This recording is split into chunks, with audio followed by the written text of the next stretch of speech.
Hi, good people. I'm just lying down because I'm in a little bit of pain.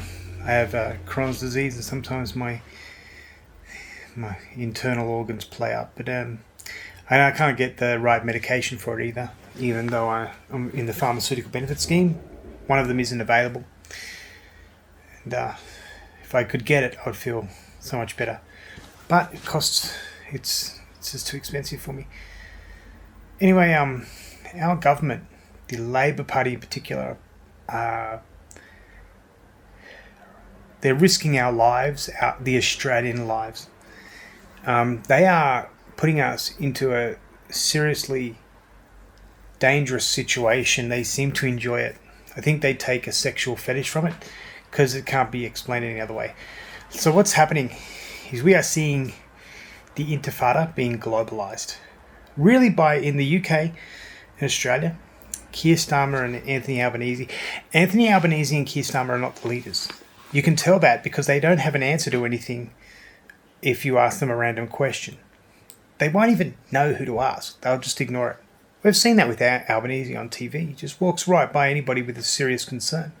He's not concerned with Australians. So, how does... Let me explain something. Another thing earlier. Australia has, since the 19th century, had Muslims. We had the Afghans, who were out in the middle of nowhere, operating as dovers and jackaroos, and did an exceptional job. They would pray, and it wasn't. They wouldn't do it in the middle of the street. They also didn't try to recruit everybody, especially the weak-minded people. They didn't try to recruit useful idiots. They didn't want that. But with the radical Islamists, there's a couple of different levels to this that I'm very well aware of. The first one is, it's all about money. So Hamas leaders are worth billions of dollars because they're able to sell the aid into Ramallah, Gaza, and also other Middle Eastern nations. They'll loot it. There's historical evidence of them. They'll shoot at anybody who tries to take the aid for themselves. Now,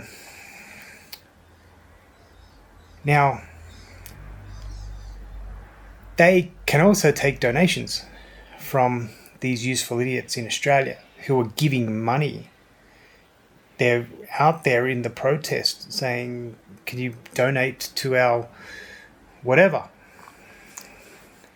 I don't want to get too deep into it because hate speech laws, got to be careful these days. You can't say that mosques are taking money then sending it back to the Middle East and somehow it ends up in the hands of some very evil organisations. Did you know that there are terrorist organisations that are not on the terrorist watch list in Australia, but in other countries they are? And all of the Middle Eastern countries have these organisations on their terror watch list. There's quite a few. ASIO right now, I think, has 20,000 people under surveillance. That just leaves me to another question: how many more don't they have under surveillance? But what is happening is the globalization of the Intifada. Now, what is the Intifada? The first Intifada was 1987. It was basically the first religious-based uprising against the Israelis, right? All the Jordanians and Saudis. They call themselves Palestinians, but their last names are all Jordanian or Saudi. But they attacked Israel. See, the Islamists, they will never recognize Israel. Although their prophet Muhammad seemed to not be able to stop talking about Israel. He never once mentioned Palestine. Maybe he made a mistake or something. Maybe that's how they rationalize it. But the Islamists will never accept Israel. They'll never look. Now, the Jews are the first. then it's the Christians, right? And so the Jews are like the test. So there's only 20 million of them worldwide. So, 500 million Arabs. So they tend to think, well, if we can get rid of the Jews first, we can work out that. We can move on to others. But the problem is that how the Intifada is being globalised is through the useful idiots and the radical left-wing lunatics and our democratic, civil, pluralistic, gay is okay societies. Now, I'm an Australian. I believe wholeheartedly that if you're gay or LGBTQ, you should be allowed to walk around safely and peacefully in the streets. And if anybody pushed you and I saw it, I'd defend you. I mean, it's intolerable. But it leads me to another question is, why were there LGBTQ for Palestine or LGBTQ for Gaza? Right? And here's the funny thing.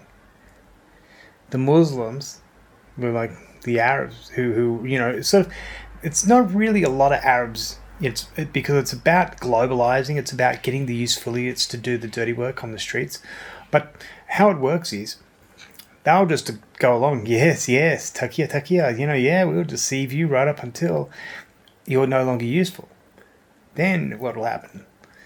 Well, they want nothing to do with. Well, we don't need to discuss that. But another thing to also very quickly mention: since about 1901. Practically every month there has been a terrorist attack launched against Israel. There's been wars launched against Israel to remove Israel from the Middle East. It's as though Islam has the rest of the region, but they just want to get rid of Israel. It's like a sick, psychopathic, what is it? Maniacal insanity, really. That was given to the Jews. That's 1948. It was finally written on paper. Although it seems like you can find maps that are 1,000 years old that have Israel there. The Palestine maps are all from English. They call it British Mandated Palestine. Not a lot of them know that. A lot of them do truly believe that Palestine, it was called Palestine 3,000 years ago, because the narrative is all that matters to them. Now, the reason why a lot of these useful idiots get on board with Palestine is they see themselves in the struggle of the Palestinian people. Now, the Palestinian people's true struggle is against Hamas right now. And if it's not Hamas, it's Islamic Jihad. If it's not that, it's another one. It'll be against Fatah. It'll be another organisation pop up, But they see their struggle in their inferiority complex that they have, or their father issues, or the fact that they've never really taken care of themselves. They will see themselves and their struggle as the Palestinian struggle.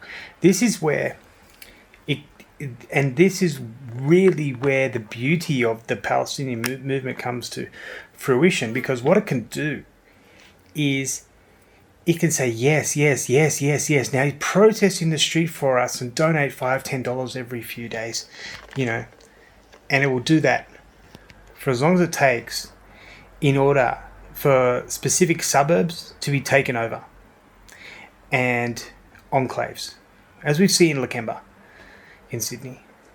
Now, that might be first, then it might be Burwood, then it might be Cabramatta, then it might be another place. And then you can't enter into it, I can't enter into it. There'll be exactly what is anti-Australian, which is we won't have freedom of movement. And these people now, their identity is Palestine, Gaza, Hamas.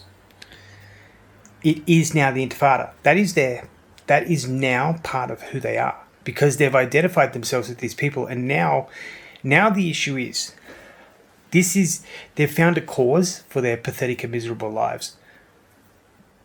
How do they maintain that? Now, the cult always requires devotion and to show your devotion. Remember Charles Manson? And I think he called himself, I think it was called the Manson family, wasn't it?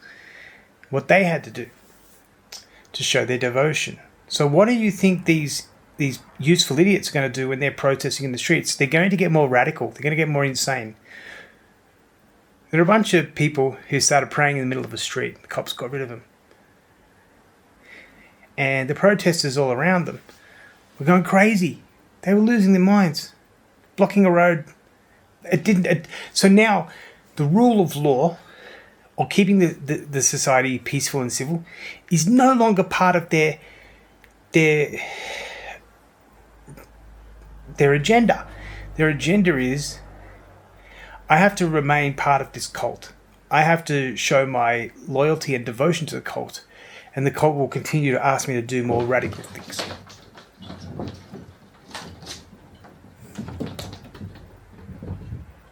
Don't know what that is. And it's getting crazy. It's going to get worse. And at the same time, in particular Labour Party, but really the Uni Party, Labour and Liberal, are so weak and feckless. But also they have their authoritarian desires to take and control us. They're using this as deflection from their anti-Australian stance on a lot of things, which is basically to control our speech and to be able to crush dissent, authoritarian. Yeah.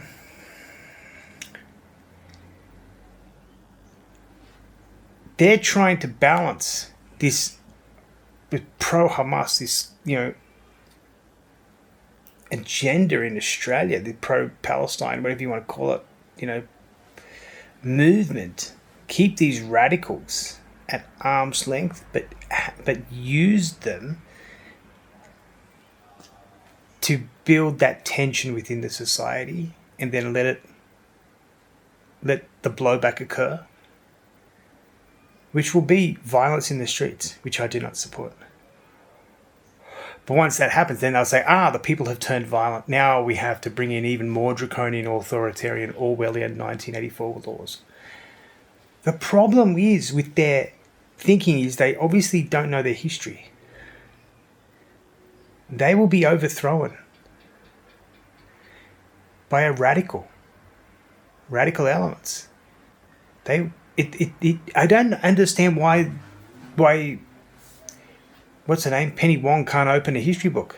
I don't know what they think they're going to get away with, because they're not going to make it. When you let in radical extreme elements in, and you give them enough power that they're able to build their base domestically, inside a new, or to globalize it, bring it to another country, and raise domestic forces within that country, it's not just an invasion. They're going to overthrow the government. And the government politicians are going to have to run and scram and, disappear to a safe country. I guess President Trump won't be around probably when this happens. But they'll have to get out because they will be hunted. I don't understand why they don't understand this. It's pure, easy history 101. But they're also taking us down with them. So we're going to be left picking up the pieces of this destructive force, this whole Palestine thing. We're in for a real rough time, and nothing is changing. More Australians are going homeless, and the government doesn't seem to want to do anything, and it's so afraid of making a move, but it doesn't really want to make a move because it needs these elements in order to bring in the kind of authoritarianship they want. We're in very scary times. We're going to lose everything in this. So have a backup plan to get out, move to the Philippines, Thailand, Cambodia.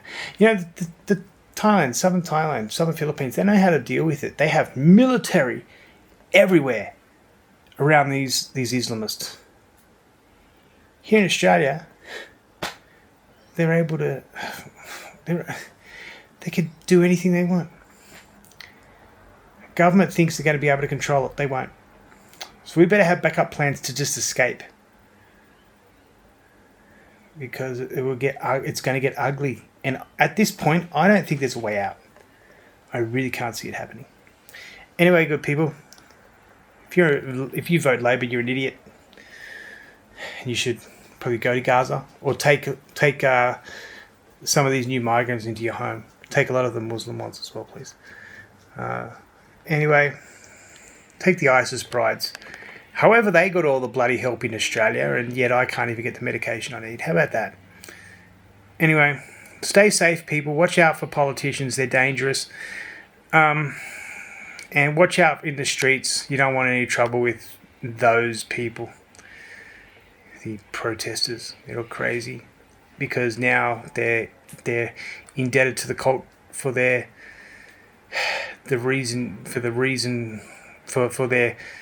identity. So they're going to get more crazy. The government ain't going to stop it. They love it because they're going to introduce more authoritarian powers. Just stay safe, good people. Get your exit strategies together. Move to a safer country if you can. And I might see you there. Okay, bye for now.